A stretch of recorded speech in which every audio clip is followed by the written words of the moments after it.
Itulah inti ajaran tasawuf.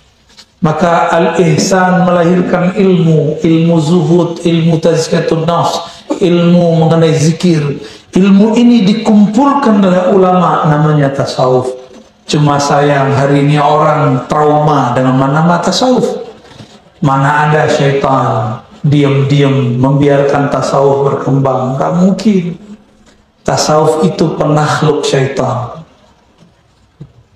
Maka tidak mungkin syaitan membiarkan orang belajar tasawuf. Maka dia buatlah konspirasi di kalangan orang beragama.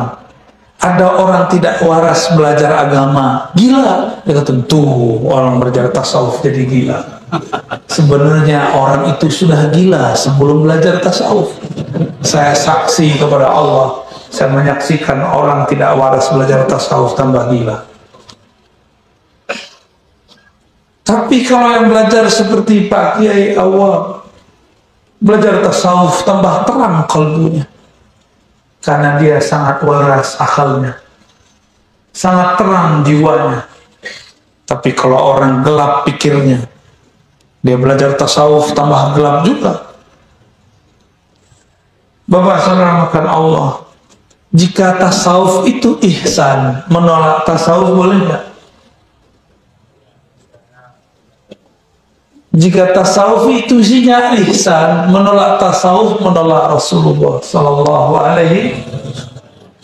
Cuma mereka sekarang kutip imam kita, Imam Syafi'i. Apa kata mereka? Imam ente ngomong. Emang Imam Syafi'i bukan imam ente juga? Jika orang bertasawuf pagi ini, maka sore dia akan seperti orang dungu. Ya salah. Kalam Syafi'i tidak bermaksud begitu. Imam Syafi'i nyindir orang pakai baju sufi yang saya sebutkan tadi, sibuk dengan penampilan zahir, tapi tidak ngaji. Saya suka sekali dengan redaksi Pak Kiai tadi. Kita di sini ngaji. Kalau ngaji aslinya ada kitabnya. Cuma kitabnya lagi saya hafalkan aja ya.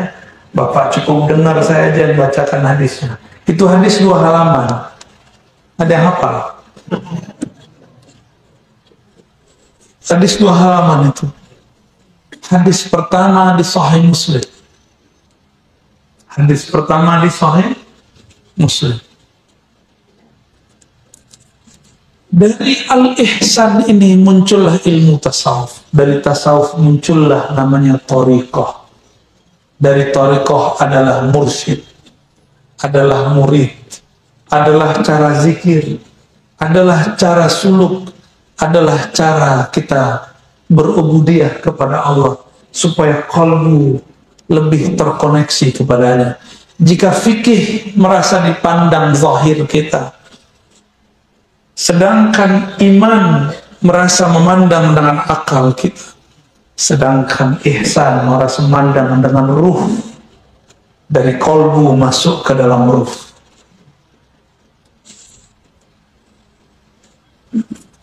Oleh karena itu tasawuf sulusuddin, tasawuf itu sepertiga atau rubu'uddin, seperempat agama. Ingkar tasawuf, ingkar seperempat. Cuma kalau ada orang sana anti tasawuf, kita maklumi. Mungkin tasawuf dia tasawuf palsu. Dia buat definisi tasawuf sendiri. Tasawuf itu Rasulullah lah yang pertama mengajarkan. Inilah kalam pertamanya. Anta'budallah ka'annaka tara. Engkau ibadah seakan memandangnya. Bukankah ini puncak dari beragama? Benar nggak? Berarti orang anti tasawuf tidak akan pernah sampai kepada puncak berubudiyah. Dia sibuk di urusan kaki jingkrang dan tidak jingkrang. Sibuk masalah tasbih. Ini bid'ah atau tidak? Bid'ah. Padahal Abu Hurairah pakai tasbih ini cuma 100. Abu Hurairah tasbihnya 2000. Bid'ah nggak? Berani yang bilang Abu Hurairah bid'ah. Berarti sama sama kelompok yang kemarin. 11-12 hari bid'ah. Mana lagi yang beda? Hah? Kayaknya semuanya di sakunya ada bid'ah ya.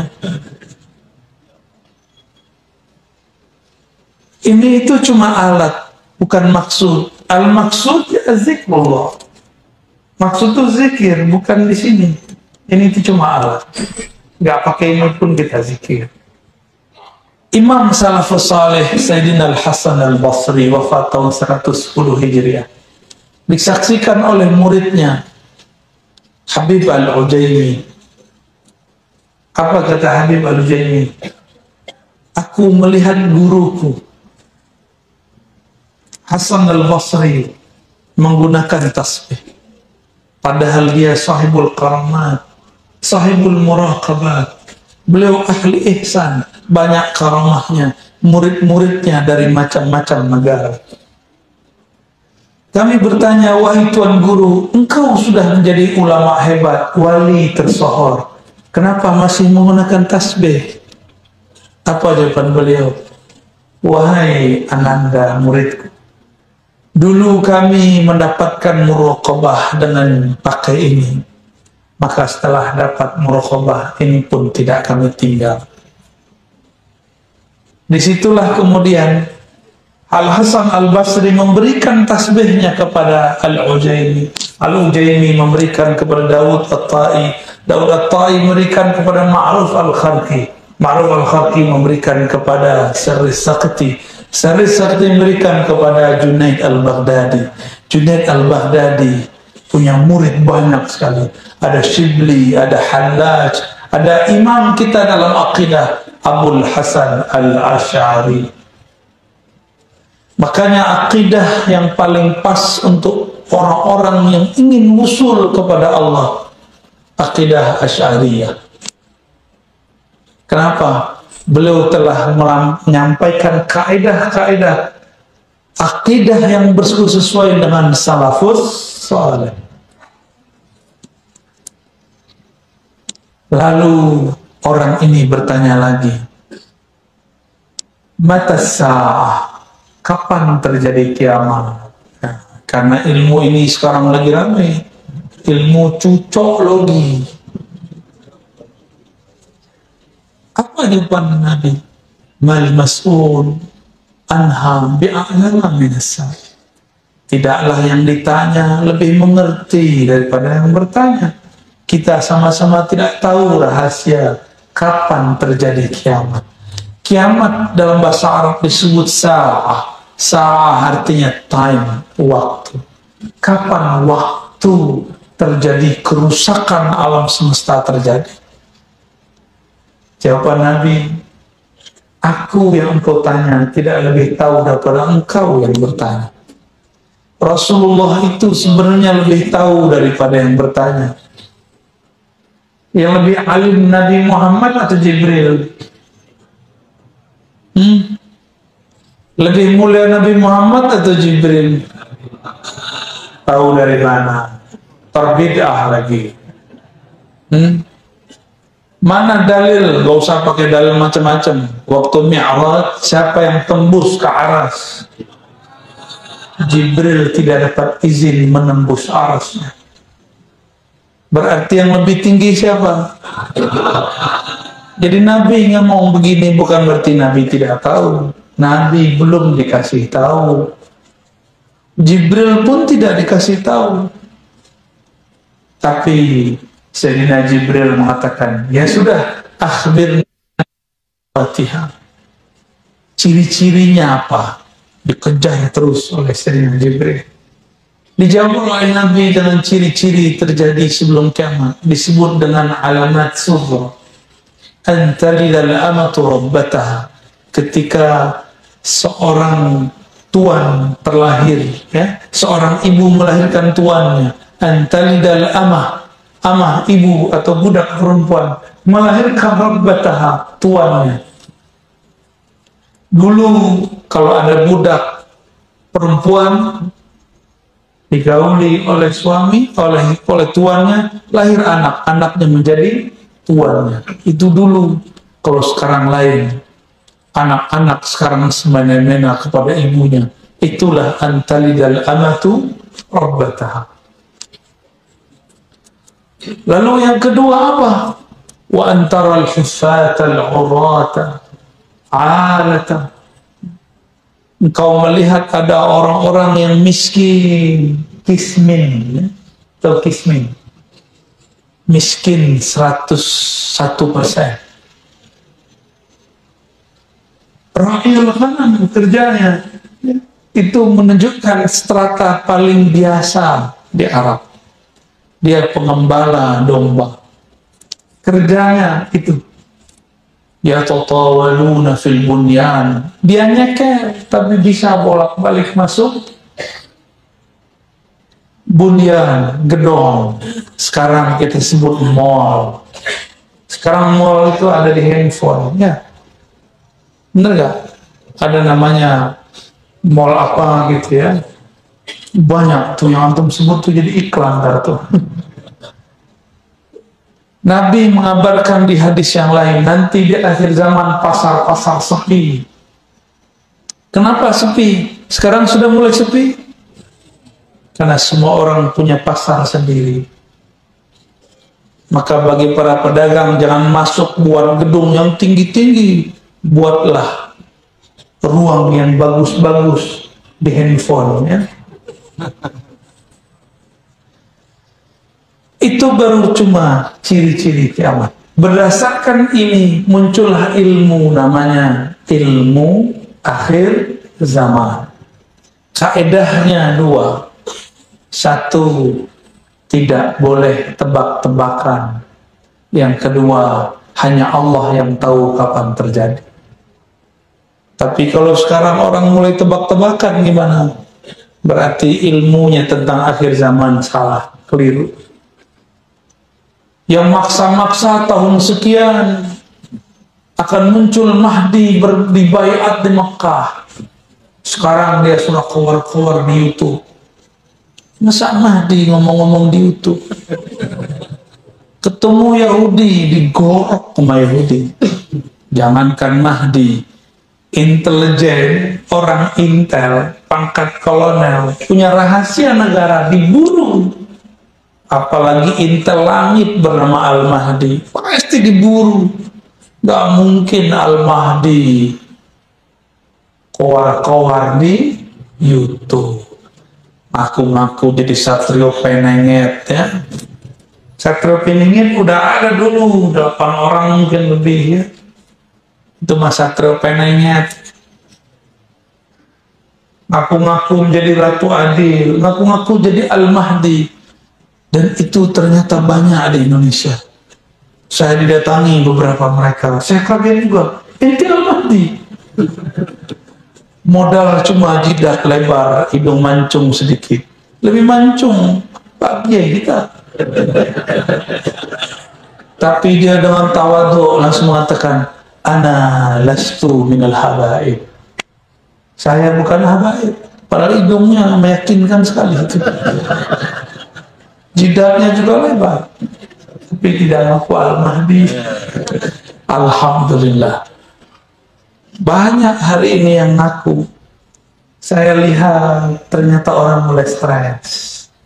Ketika virus berkembang, orang lagi cari tempat untuk mencari keselamatan. Ini baru satu virus, 2 virus. Nanti kalau datang lagi virus, karena kata WHO virusnya ada 6. WHO virusnya ada 6. Siap-siap tegang, ya. Sisa berapa lagi? Habis 2. 4 lagi, Pak. Nanti tambah banyak yang mengaku Al-Mahdi. Saya akan selamatkan umat manusia. Dia aja nggak selamat besok kena COVID.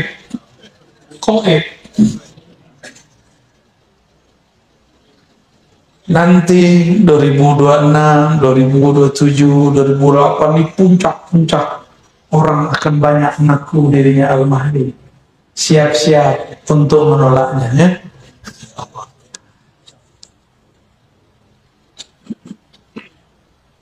Ilmu mengenai ini sudah ditulis oleh Imam Suyuti, oleh Imam Tabari, Imam Ibnu Katsir.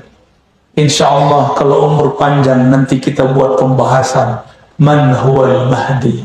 Insya Allah kita simpulkan hadis ini. Nabi ditanya mengenai Islam, iman,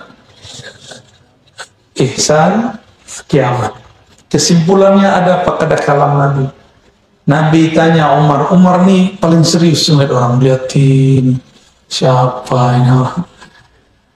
Saking seriusnya dia, orang itu pergi, dia ngomong dari pintu. Kok tiba-tiba hilang? Jadi sekedip mata, buka mata hilang di luar pintu. Ketika Umar mulai curiga, Nabi kemudian mengatakan, ya Umar, atadri manis sa'il? Tahukah kamu siapa yang bertanya?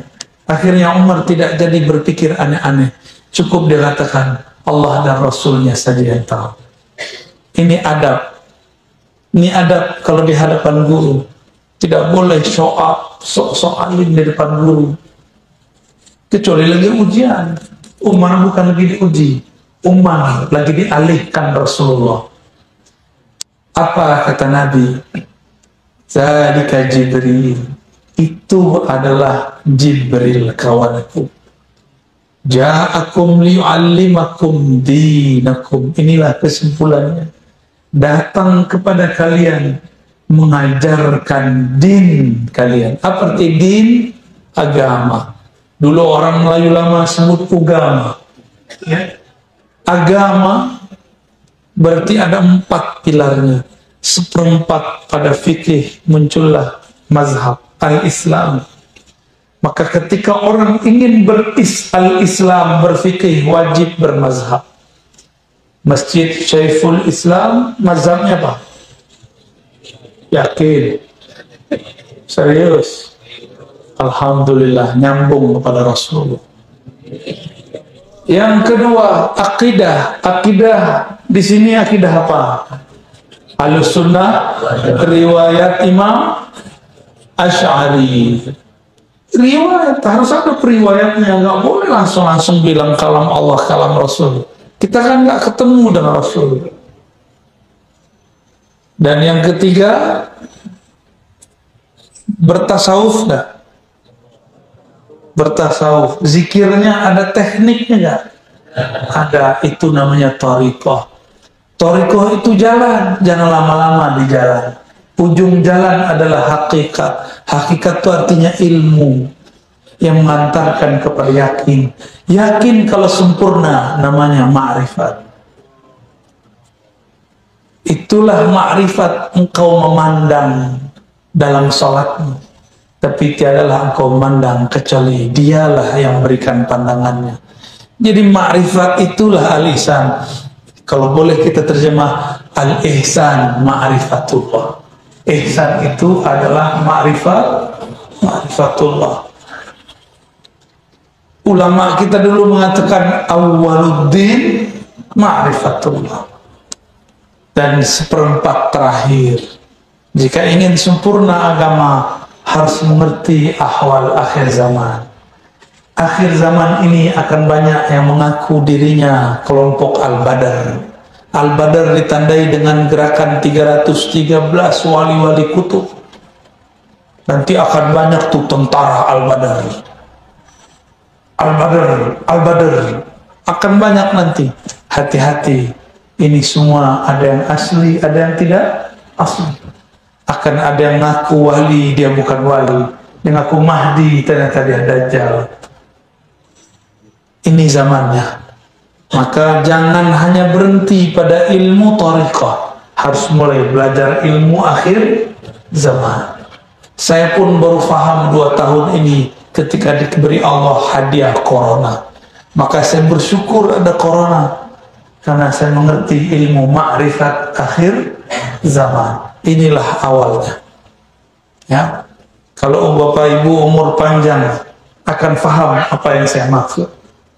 Wallahu a'lam bishawab. Apakah kita dapat usul sampai kepada rasa memandang Allah itu dengan zikir-zikir yang diajarkan guru. Tentu karena Allah mengatakan dalam hadis qudsi, riwayat Imam Bukhari, hadisnya sahih, ana ma'ahu idza dzakar, aku bersamanya jika dia menyebut-nyebut aku, jika dia mengenang-menang aku. Jadi sebenarnya Allah itu sudah bersama kita, Pak. Cuma kita yang tidak merasa bersama Allah, karena kita belum kenal kepada Allah. Kalau kita kenal dengan Allah, Allah itu tiada satu biji zarah pun di alam semesta, melainkan di situ ada Dia, pandangnya, ilmunya, rahmatnya. Maka Allah ini dekat sekali. Tapi Allah itu paling dekat ke dalam diri manusia, karena diri manusia yang paling dalam itu adalah hembusan dari zatnya. Maka kedekatan diri manusia tidak hanya kedekatan ilmu, kedekatan zikir, tapi kedekatan penghembus dengan yang dihembuskan. Sangat dekat. Tapi jangan merasa GR dulu lalu merasa jadi Tuhan. Itu kelompok kebatinan yang zanadiqah, aliran zindiq, yang dulu oleh Syekh Nuruddin Ar-Raniri di Aceh pernah ditegur. Mereka mengatakan di dalam diri kami ada wujud Allah.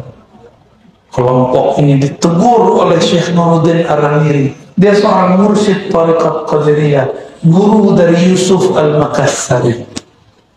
Yusuf Al-Makassari ketika hendak mau berangkat ke Mekah, dia ngambil talqin zikir dulu ke Aceh kepada Syekh Nuruddin Ar-Raniri. Disebutkan oleh Syekh Yusuf Al-Makassari dalam kitabnya. Jadi guru-guru kita dulu bertorikot semua, Pak. Bapak sebut semua pahlawan muslim semuanya bertorikot. Pangeran Diponegoro, torikotnya Syafariyah. Pangeran Antasari di Banjarmasin, torikotnya Samaniyah. Syekh Muhammad Arsyad Al-Banjari langsung berguru kepada Syekh Abdul Samad, dan juga guru Syekh Abdul Samad yaitu Syekh Muhammad bin Abdul Karim Saman berguru kepada Imam Samad. Semuanya berguru. Gak jauh dari Pontianak ini ada Sambas. Dulu di tanah Mekah ada orang yang imigrasi dari Sambas, namanya Syekh Ahmad Khatib As-Sambasi. Beliau pun berguru kepada banyak orang dan punya murid pun dari Arab dan selain Arab, habaib dan selain habaib. Dia punya dua zikir, zikir Naqsyabandiyah dan zikir Qadiriyah. Bernamalah torikot dia, Qadiriyah wal Naqsyabandiyah. Apa salahnya disebut nama torikatnya torikot Sambasiyah? Tapi dia tidak mau sebut. Dia tidak mau menisbatkan zikir ini kepada kampungnya, tapi dia menisbatkan zikir ini kepada asli. Dan saya duduk di samping saya ada yang mewarisi ilmunya, murid dari Abah Jajan, ya. Alhamdulillah, bersanad kepada Rasulullah Sallallahu Alaihi Wasallam. Nggak bersanad nggak nyampe, Pak. Coba naik lantai 2 tanpa tangga, bisa nggak?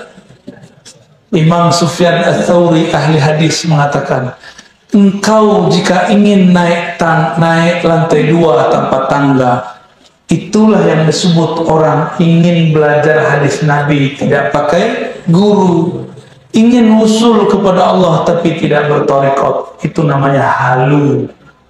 Tahu halu? Maka untuk usul kepada Allah wajib berguru. Wajib berguru, ya. Pertanyaan kedua beliau, yang usul itu apa? Yang dipandang itu apa? Jangan salah pandang. Kolbu ini tidak sanggup memandang Allah. Kolbu itu hanya sanggup dipandang. Tapi sekali merasa dipandang itu muncul, mungkin antum akan bergetar.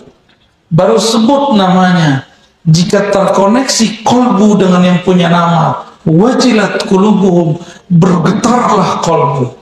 Kalau kolbu bergetar, taqsha'iru minhu juludul ladzina yakhshawna rabbahum. Surat Az-Zumar. Jika disebut ayat Allah, dibacakan nama Allah, bergetar, merinding seluruh tubuh. Makanya diekspresikan dengan zikir yang bersuara supaya tubuh ini tidak meracau, nggak sakau. Jadi zikir itu dia punya candunya lebih dahsyat daripada narkoba, dan dia menghadang narkoba. Makanya dulu sahibul wafa, ya, Syekh Abah Anom itu ngobatin orang kecanduan pakai zikir keras untuk melawan sakau. Orang sakau dibawa zikir keras, sembuh, pasti sembuh. Karena zikrullah, la ilaha illallah adalah afdal zikir, zikir paling dahsyat. Langit bumi pun runtuh kalau la ilaha illallah ada. Nabi Musa bertanya, ya Rabb, khussani bi'amalin, khususkan dong aku dengan satu amal ya Allah. Itu Nabi Musa, karena beliau bisa berbicara dengan Allah. Apa kata Allah? Kul ya Musa, la ilaha illallah. Apa kata Nabi Musa? Ya Rabb, ini mah semua orang juga tahu, saya pengen yang spesial. Nabi Musa aja alay dikit ya. Tapi sama Allah, manja-manjanya dengan Allah. Karena Allah itu nggak tegang, Pak. Allah itu senang dengan hamba yang bermanja-manja, yang beralay-alay ria dengannya. Itu yang disebut munajat. Munajat itu artinya bermanja-manja kepada Allah. Jangan manja-manja dengan makhluk, kecewa. Beralay-alaylah dengan Allah. Ya Allah, ya Allah, gitu. Itu namanya beralay-alay, Pak, ya.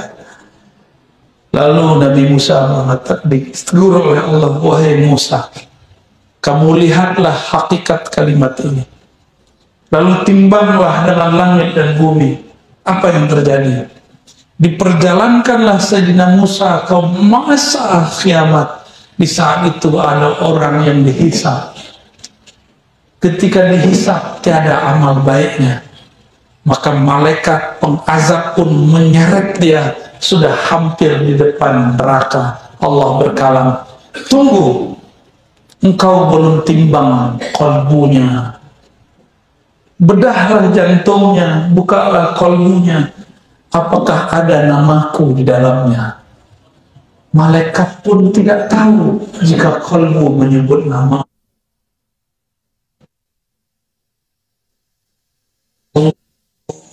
Itu nggak ada yang tahu kecuali hanya Allah. Malaikat cuma tahu efeknya. Wah, merinding, berarti lagi zikir nih. Serius, kecuali malaikat muqarrabin, dia bisa memandang, oh, di dalamnya ada nur. Dia hanya melihat nurnya, tapi tidak tahu apa yang dibaca. Ditimbanglah. Dalam hadis Imam Tirmizi, ada seseorang yang tidak punya amal, maksiat. Tapi ternyata dia dulu pernah mendapat talqin zikir dari gurunya. Masuk kalimah la ilaha illallah dalam jantungnya. Jantungnya diambil, ditimbang dengan semua kesalahannya. Apa yang terjadi? Semuanya goyang. Lama-lama jantung yang ada nama Allah, la ilaha illallah, lebih berat daripada semua dosanya. Kagetlah malaikat azab, dia merasa tidak sopan. Dia serahkan ke malaikat rahmat, dibawalah masuk surga. Tapi dihisap dulu, hisapnya lama. Sama KPK, kalau ada orang kena tuh 2 bulan, 3 bulan, setahun aja masih gantung hidupnya. Apalagi di alam sana. Dia selamat karena di kolbunya ada zikir bersanad. Maka wajib belajar zikir bersanad. Wajib belajar zikir bersilsilah. Ambil dari ahlinya, kita selamat insya Allah. Gitu Pak ya. Yang memandang cuma ruh. Kalau tidak tahu ilmu ruh tidak akan dapat memandang Allah. Cukup di kolbu. Sudah cukup. Ya. Allah memandang kolbu. Yang memandang Allah siapa? Ruh. Jadi ketika Nabi sujud, Allah pandang kolbu Nabi, ruh Nabi memandang kepada Allah. Pandang memandanglah. Tapi apakah ada dua pandangan pada wujud Allah? Tidak. Sebenarnya di saat seorang hamba memandang Allah, Allah sedang meminjamkan sama dan basarnya. Apa kata Allah dalam surah Al-Insan? Faja'alnahu sami'an basira. Dulu kalian belum ada, lalu kami pinjamkan sama kami, basar kami. Jadi kau memandangku karena aku pinjamkan pandangku kepada engkau. Engkau zikir kepadaku karena aku pinjamkan alam semesta ini, lisan engkau untuk menyebut namaku. Maka semua orang berzikir, tidak ada mengatakan, ya Allah aku zikir. Dia selalu berdoa, a'inni ala zikrika. Ya Rabb, bantu. Minta bantu nggak? Ya. Kalau Allah tidak bantu zikir, lidah ini tidak sanggup. Kenapa? Ismul Jalalah, nama Allah itu lebih berat dari langit dan bumi. Sekarang Bapak sebut dengan lidah yang sangat kotor itu, banyak maksiat itu. Maka wajib belajar ilmunya supaya itu masuk ke dalam qalbu. Ya, wallahu a'lam bishawab. Allah itu menyebut dirinya Nur. Nurullah itu Muhammad. Makanya syahadatnya orang di alam arwah, asyhadu anna Muhammadan Nurullah. Syahadat kita di alam ini, asyhadu anna Muhammadan Rasul. Tapi lafaz itu sampai karena itu pernah ada dalam memori ruh. Syahadat di alam itu juga ada kelompok yang lebih spesial. Mereka syahadatnya bertambah, asyhadu anna Muhammadan Habibullah. Itu nur semua. Itu syahadat sana. Ya, syahadat di sana itu. Kalau sudah tahu syahadat ini, insya Allah pulangnya aman untuk sementara. Tapi belum bisa pulang kepada Allah secara mutlak, baru pulang ke nur. Ya, Allah itu nur ala nur. Berarti ada hijab Allah di situ. Allah hijabnya 70.000 cahaya, 70.000 kegelapan.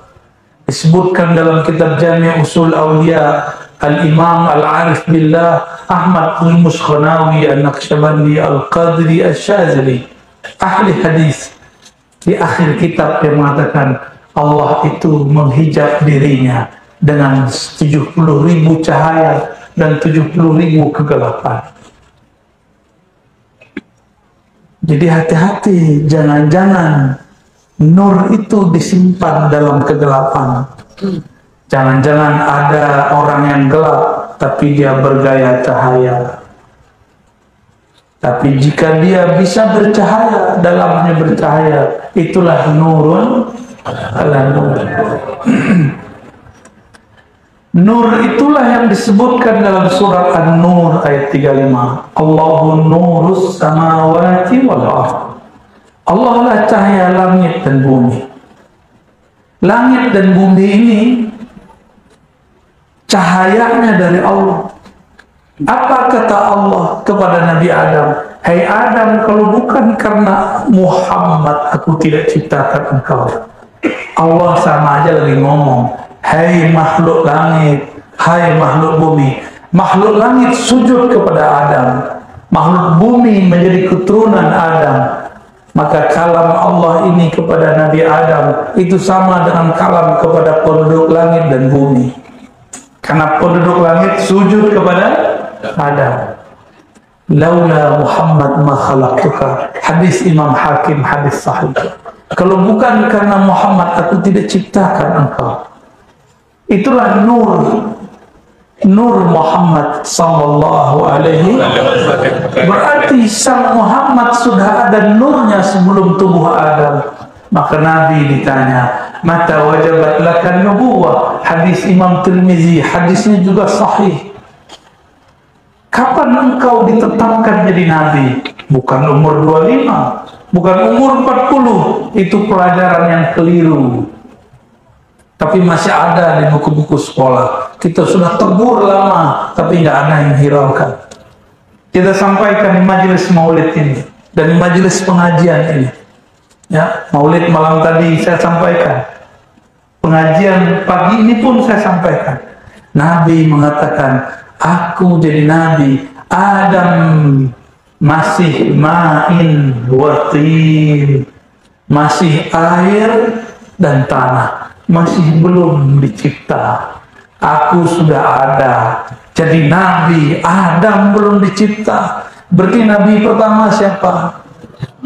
Secara ilmu hakikat, secara ilmu syariat, Nabi yang pertama diutus, Nabi di surga. Nabi yang pertama diutus di bumi, no.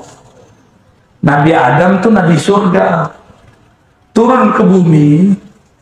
Apa kata Nabi Adam nanti ketika di akhirat? Datanglah kepada Nuh ketika semua keturunannya minta pertolongan syafaat kepadanya. Nabi Adam nolak. Jangan kepada saya. Saya yang membuat kalian terusir dari surga. Padahal Nabi Adam tahu itu takdirnya. Tapi itu cara Nabi Adam ngeles. Nabi Adam bisa ngeles. Ngeles yang benar. Kalian ke bumi, itu saya penyebabnya. Ya iya, kalau nggak ada Nabi Adam, nggak ada kita. Akhirnya beliau mengatakan, datang ke Nuh, dialah awal Rasul. Nabi Adam awal Rasul, Nabi di langit. Maka Nabi Adam itu ngajarin malaikat. Guru murid mulia mana? Adam gurunya malaikat mulia mana? Mulia. Ya ada. Ya. Jadi jangan heran. Orang-orang yang dapat ilmu Nabi Adam itu malaikat tersungkur berkhidmat kepadanya. Hatta dia manusia biasa sekarang. Itu malaikat bolak-balik masuk rumah dia tuh. Khidmat kepada dia. Ada yang nganterin rezeki, ada yang jadi asbab rezeki, ada yang menghantarkan kesembuhan, ada yang mengantarkan kesabaran. Jadi Nabi Muhammad sudah ada sebelum Nabi Adam. Hadisnya sahih. Saya tidak boleh cerita yang lebih awal lagi karena waktunya sudah mau habis.